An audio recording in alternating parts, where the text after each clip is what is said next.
She whimpered and cringed to the packing box and jumped in among the puppies. Burleys Wife lay with a half-covering of yellow hay, and the meanness and the plannings and the discontent and the ache for attention were all gone from her face. She was very pretty and simple, and her face was sweet and young. Now her rouged cheeks and her reddened lips made her seem alive and sleeping very lightly. Pearls, tiny little sausages, were spread on the hay behind her head, and her lips were parted. As happens sometimes, a moment settled and hovered, and remained for much more than a moment, and sound stopped, and movement stopped for much, much more than a moment. Then gradually time awakened again and moved sluggishly on. The horses stamped on the other side of the feeding racks, and the halter chains clinked. Outside, the men's voices became louder and clearer. From around the end of the last stall, old Candy's voice came. "Lenny," he called. "Oh, Lenny, you in here? I've been figuring some more. Tell you what we can do, Lenny." Old Candy appeared around the end of the last stall. "Oh, Lenny," he called again. And then he stopped, and his body stiffened. He rubbed his smooth wrist on his white stubble whiskers. "I didn't know you was in here," he said to Curly's wife. When she didn't answer, he stepped nearer. "You wanting to sleep out here?" he said disapprovingly. And then he was beside her, and, oh, Jesus Christ! He looked about helplessly, and he rubbed his beard, and then he jumped up and went quickly out of the barn. But the barn was alive now. The horses stamped and snorted, and they chewed the straw of their bedding, and they clashed the chains of their halters. In a moment, Candy came back, and George was with him. George said, "What was it you wanted to see me about?" Candy pointed at Curly's wife. George stared. "What's the matter with her?" he asked. He stepped closer, and then he echoed Candy's words. Oh, Jesus Christ! He was down on his knees beside her. He put his hand over her heart, and finally, when he stood up slowly and stiffly, his face was as hard and tight as wood, and his eyes were hard. Candy said, "What done it?" George looked coldly at him. "Ain't you got any idea?" he asked. And Candy was silent. "I should have knew," George said hopelessly. "I guess maybe way back in my head I did." Candy asked, "Oh, what are we going to do now, George? What are we going to do?" George was a long time in answering. "I guess we got to tell the guys. I guess we got to get him and lock him up. We can't let him get away. Why, the poor bastard'd starve." And he tried to reassure himself. "Maybe they'll lock him up and be nice to him." But Candy said excitedly, "We oughtn't let him get away. You don't know that, Curly. Curly gonna want to get him lynched. Curly'll get him killed." George watched Candy's lips. "Yeah," he said at last. "That's right. Curly will. And the other guys will." And he looked back at Curly's wife. Now Candy spoke his greatest fear. "You and me can get that little place, can't we, George? You and me can go there and live nice, can't we, George, can't we?" Before George answered, Candy dropped his head and looked down at the hay. He knew. George said softly, "I think I knowed from the very first. I think I'd knowed we'd never do her. You used to like to hear about it so much, I got to thinking maybe we would." "Then it's all off?" Candy said sulkily. George didn't answer his question. George said, "I'll work my month, and I'll take my $50, and I'll stay all night in some lousy cat house, or I'll sit in some pool room till everybody goes home, and then I'll get back and work another month, and I'll have $50 more." Candy said, "He's such a nice fellow, I didn't think he'd do nothing like this." George still stared at Curly's wife. "And he never done it in meanness," he said. "All the time he done bad things, but he never done one of 'em mean."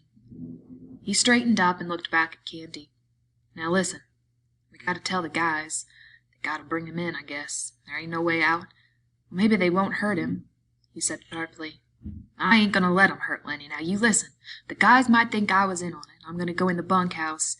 Then in a minute you come out and tell the guys about her, and I'll come along and make like I never seen her. Will you do that, so the guys won't think I was in on it?" Candy said, "Sure, George. Sure, I'll do that." "Okay, give me a couple minutes then, and you come running out and tell like you just found her. I'm going now." George turned and went quickly out of the barn. Old Candy watched him go.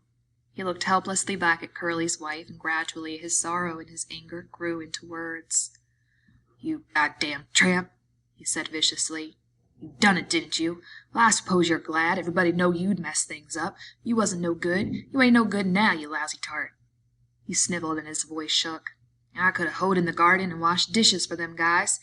He paused and then went on in a sing-song, and he repeated the old words. "If there was a circus or a baseball game, we would have went to her.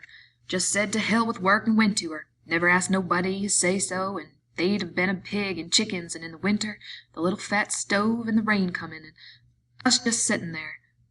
His eyes blinded with tears, and he turned and went weakly out of the barn, and he rubbed his bristly whiskers with his wrist stump. Outside, the noise of the game stopped. There was a rise of voices and question, a drum of running feet, and the men burst into the barn. Slim and Carlson, and Young, Wit, and Curly, and Crooks, keeping back out of attention range. Candy came after them, and last of all came George. George had put on his blue denim coat and buttoned it, and his black hat was pulled down low over his eyes. The men raced around to the last stall. Their eyes found Curly's wife in the gloom. They stopped and stood still and looked. Then Slim went quietly over to her and felt her wrist. One lean finger touched her cheek, and then his hand went under her slightly twisted neck, and his fingers explored her neck. When he stood up, the men crowded near, and the spell was broken.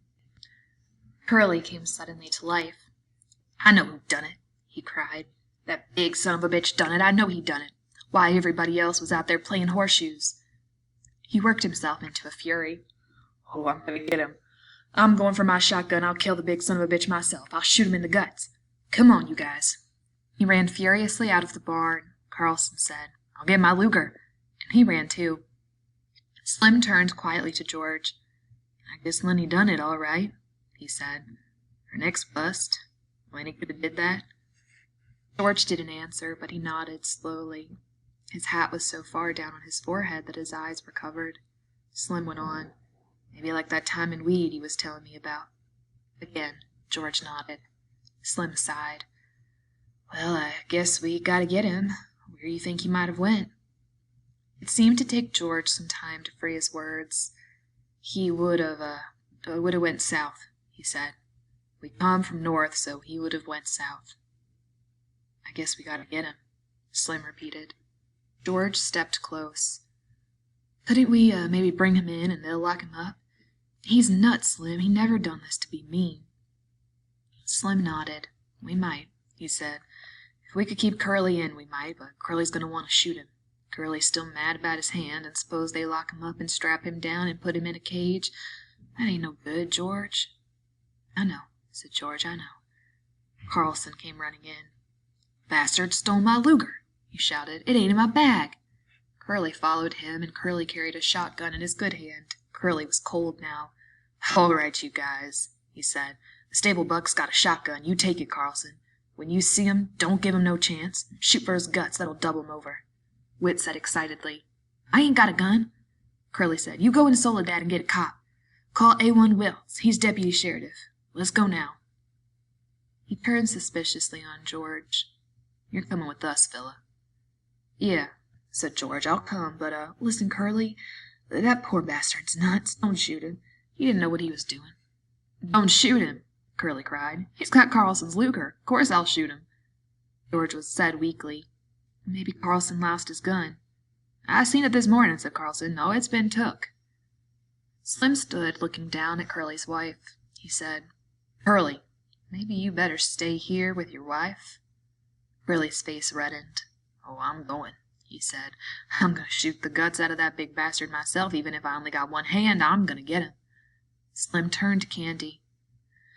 "You stay here with her then, Candy. The rest of us better get going." They moved away. George stopped a moment beside Candy, and they both looked down at the dead girl until Curly called, "You, George! You stick with us, or we don't think you had nothing to do with this." George moved slowly after them, and his feet dragged heavily. And when they were gone, Candy squatted down in the hay and watched the face of Curly's wife. "Poor bastard," he said softly. The sound of the men grew fainter. The barn was darkening gradually, and in their stalls the horses shifted their feet and rattled their halter chains. Old Candy lay down in the hay and covered his eyes with his arm.